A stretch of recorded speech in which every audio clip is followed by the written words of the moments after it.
Hi, I'm Nikki, the Obsessive Bookseller. Welcome to my channel, and welcome to today's massive book haul.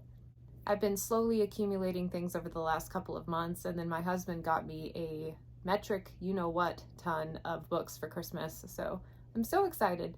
There is absolutely nothing better than getting books for Christmas. First up, The Counselor by E.J. Beaton. I don't know much about this book other than it has a lot of political elements, which I really like.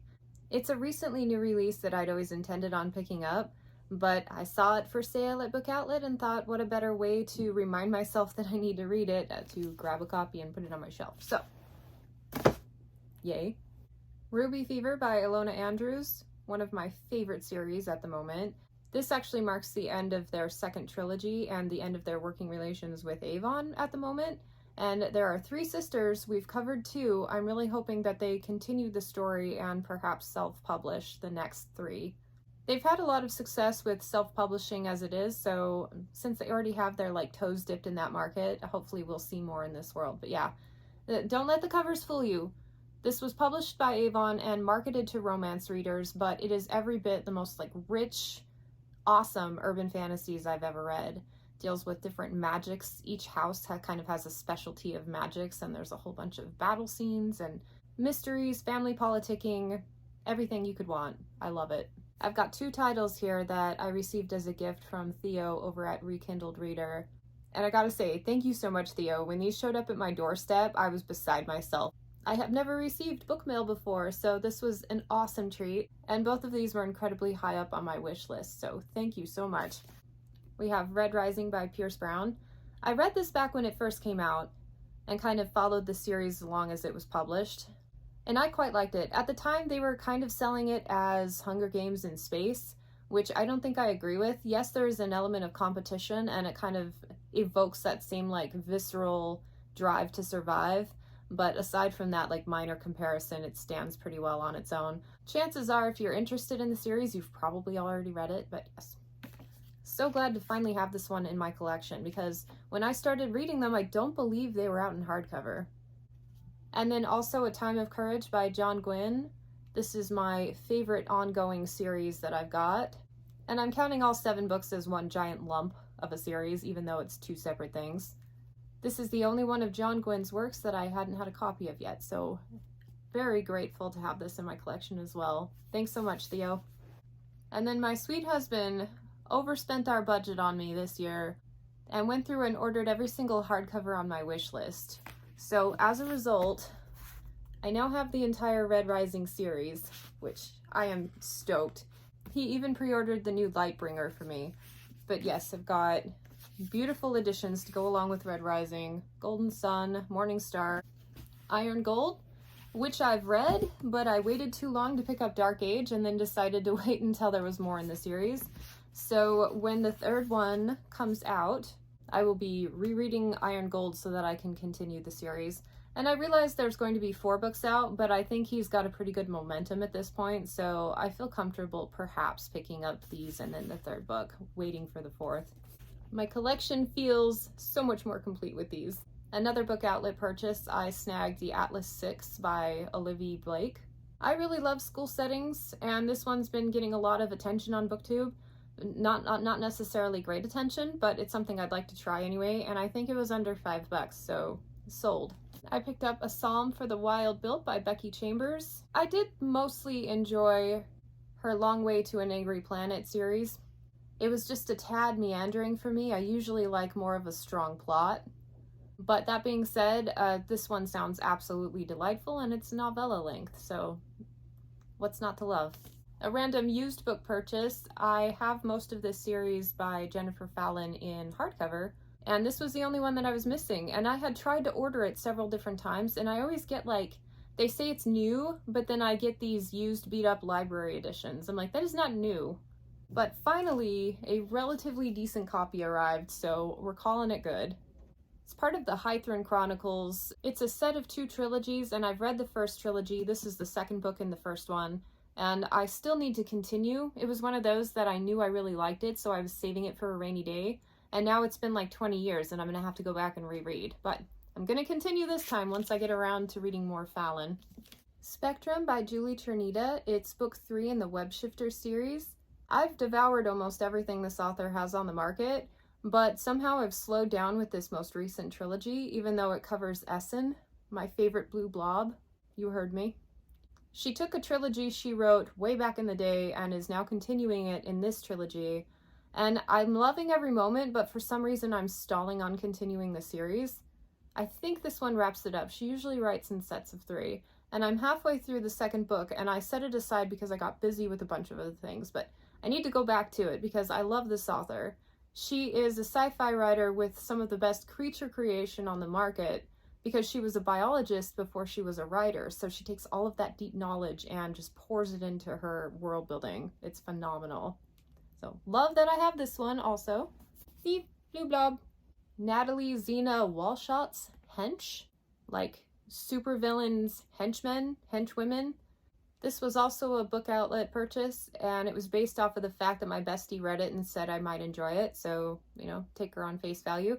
The vibes I'm getting from just looking at the cover and knowing a little bit what it's about reminds me of Victoria Schwab's Vicious, so if it gives me similar vibes, I think I'll be happy with it. Books 2 and 3 in the Wake the Dragon trilogy by Kevin J. Anderson.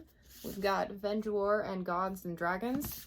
Also a book outlet purchase where I have the first one.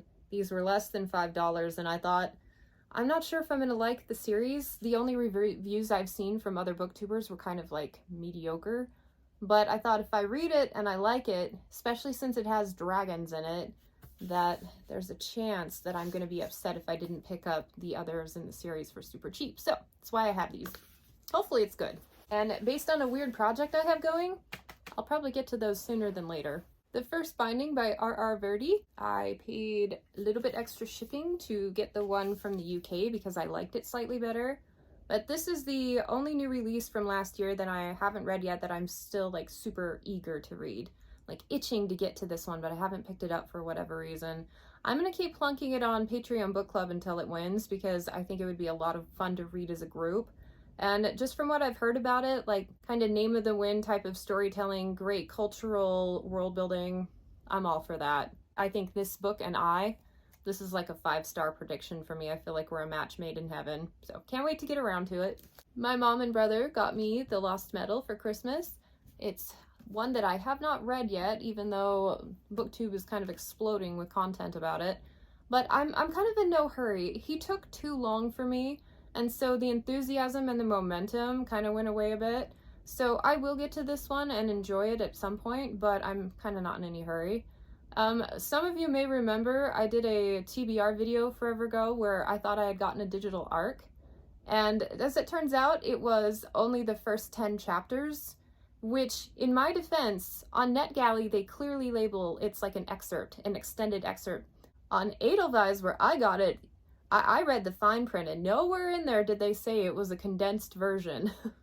So as soon as I found out it was only 10 chapters, I was like, I don't care anymore. In case you're wondering where the excitement went. Anyway, love that I have this. I actually am one of the few who prefers the US covers. I think I like the vibrancy of the colors that they choose. Dragon Mage by M.L. Spencer. This is absolutely 100% a booktube buy. I probably wouldn't have even heard of this book otherwise because I'm not really into the self-published market too much, but I love the cover. The naked hardcover has the exact same artwork on it, which I think is really pretty. And the type of story just sounds like a lot of fun. I'm all for it. I'm worried it'll be just a tad simple, like more of a classic fantasy fill without a lot of really modern driving plot devices, but I'm willing to give it a go. And even if I only mildly like it, it's beautiful, so I'm happy with the purchase.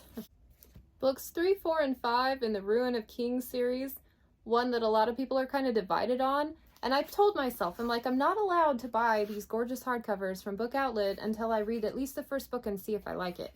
But every single time I make a Book Outlet purchase, I leave these off, and I was afraid that I wouldn't get around to buying them until, like, they were gone.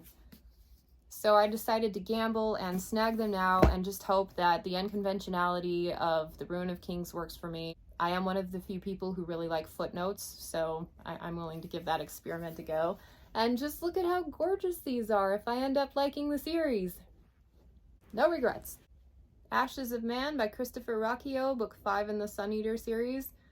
Like with the Jen Lyons one, I've been collecting these even though I haven't read them yet, and I figured like I had to kind of pay a premium for the first couple of books in hardcover, because if I end up liking the series as much as I hope I will, I'm going to want them in that format. So may as well pay retail now than have to scramble to find a copy that may just be kind of grody later.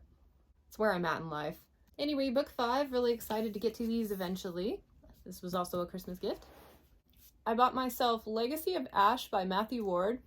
Now, I read most of this quite a while ago when I was reviewing for Audiophile magazine, and I think I made it to about the 80% mark and had enough knowledge of the audio production to write a sufficient review for them, and then I got busy with other things. And it's one of those books where I really feel like I didn't absorb enough of it. I was more evaluating production than I was story content. And it's also a case of it was an obligation read, so I wasn't really ready to read it then, hence my enjoyment suffered a bit. But I love the covers, I love the idea of it, I think it's right up my alley, and I think it's a completed trilogy at this point. So, picked it up again, hoping to dive back in and then continue the series. Ashes of the Sun by Jingle Wexler. Incidentally, I also reviewed an early audio copy for Audiophile. In any case, I really retained this one and enjoyed it quite a bit. It's my favorite thing from Wexler I've read to date, and it was one where when I finished it, it was so weird. It took a weird direction at the end, and I thought, I'm not sure if I'm eager to continue or not, but it's one of those stories that really made an impact on my brain and has continued to linger in the back of my head for the last couple of years. So I think at some point over the next year or two, I would like to pick it back up, reread the first book, and continue with the second one and then the third one that comes out later this year, because it was wild. I loved the world building component from this. Very memorable.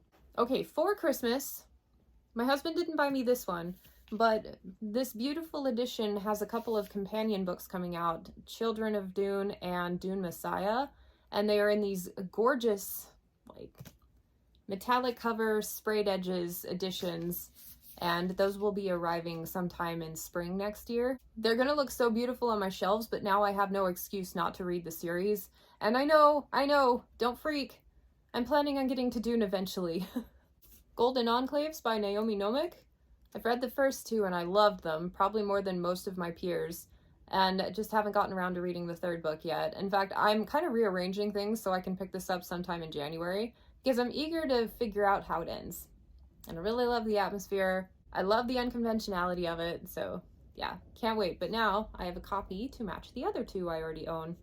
A book outlet purchase that was kind of weird. Chloe Neal, they're kind of urban fantasies. Heirs of Chicagoland novel. So Chicagoland is the first series, and these are like secondhand spin-offs. But I have a weakness for these types of floppy paperbacks. I just think they are so cool to collect. I love reading out of them. And they had first one in the series on here, Wild Hunger. So I guess I need to bump up the original Some Girls Bite for my Project Urban Fantasy so that I have a reason to get to these eventually. Just so many things in that genre I want to read. That's why it's going to be at least a little bit of a higher priority to read more urban fantasies in 2023. But yeah, I mean, these were like $2 a piece, so okay. Running out of room. I've talked about this one already, but Tor sent me Lost in the Moment and Found by Sheena and McGuire, book 8 in the Wayward Children series, and one of my favorites of the series to date. I absolutely love this one, but I'm including it here even though I've already reviewed it on the channel because, you know, I received a book and I hadn't included it in a haul yet, so here you go. Got this one, it's pretty. I got myself a copy of the original covered Legends and Lattes by Travis Baldree. A delightful surprise. I really enjoyed this book, and I know they have a new edition traditionally published with a different cover, which is nowhere near as compelling as this one. But I liked this one enough to warrant a space in my collection, so I picked it up. Okay, we're getting close to the end, so it's getting kind of hodgepodgey. So I got the illustrated edition of Harry Potter and the Order of the Phoenix, and these books are so beautiful. My only gripe is that I feel like the first book has a ton of illustrations in it, like every page or two. Whereas this one, it's a little more in between. When it gets to the point where my kids are old enough to start experiencing this series with me, I think it would be really fun to read these illustrated versions. Because I plan on introducing them to Harry Potter even just a little bit earlier than I think they'd probably be ready for it. Can't wait. My husband got me 2 more books in the Avatar series, Smoke and Shadow, and The Rift. I think these are books 3 and 4, and the reason this is so rad... Okay, so if you're like me, you watched the original Avatar trilogy of 3 seasons and absolutely loved it.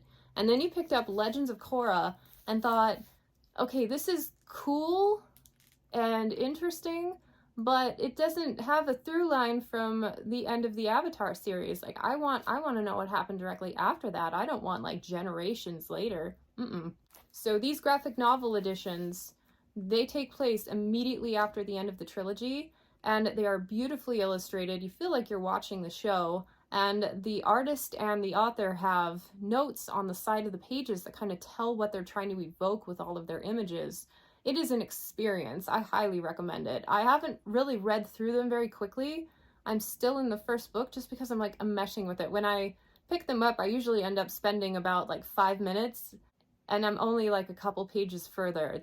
It's beautiful. So if you had no idea these existed like me, oh my gosh, this is what we've been missing as a fandom. And last but not least, I picked up a couple of nonfiction books that I absolutely loved from the year. My nonfiction section is a hodgepodge of a couple of writing books, nature books, more nature books, and lots of nature books. And I'm not reading nature books, I'm reading productivity and organization books.